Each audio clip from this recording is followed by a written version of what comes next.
L'église Sainte-Marie est à la fois un pont de repère architectural et un monument à la culture et à l'histoire acadienne en Nouvelle-Écosse. Située à Pointe-de-l'Église, à côté du campus de l'Université Sainte-Anne, la structure est réputée entre le plus grand bâtiment en bois d'Amérique du Nord. L'église Sainte-Marie est une imposante église de style néo-roman français, inspirée des célèbres châteaux de la vallée de la Loire en France. L'intérieur et l'extérieur de l'église restent tous les deux relativement inchangés. Décorant les visiteurs, les hauts plafonds voûtés, l'énorme nef et les grands transepts leur inspirent un sentiment de grandeur et d'admiration. Les dimensions imposantes de l'église lui confèrent une apparence dominante et l'anguille de 185 pieds se voit à des kilomètres à la ronde. Léon Melançon, un Acadien de la région, a dirigé sa construction à partir des plans d'une église en pierre en France, malgré le fait que Léo ne savait ni lire ni écrire. Cette structure étonnante a été construite entre 1903 et 1905, avec l'aide de 1500 bénévoles.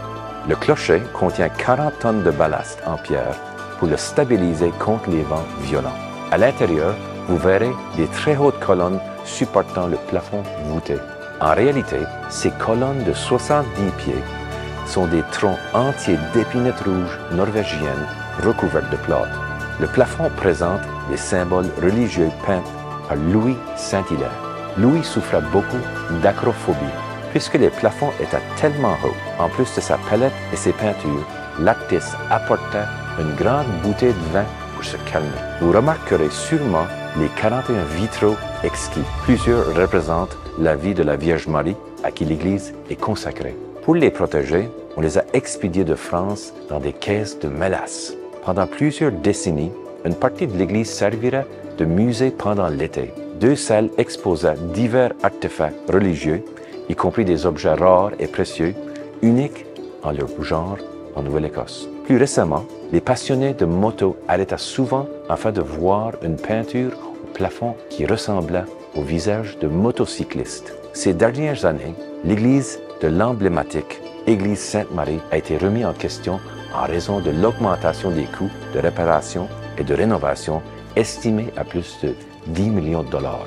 Après une campagne pluriannuelle de collecte de fonds lancée par la Société Édifice Sainte-Marie, une société à but non lucratif, un donateur potentiel avait été identifié. Celui-ci devait financer les coûts de rénovation à condition que le bâtiment reste un lieu de culte catholique. Malheureusement, l'affaire n'a pas abouti et un nouveau groupe explore actuellement d'autres options pour la sauvegarde du bâtiment.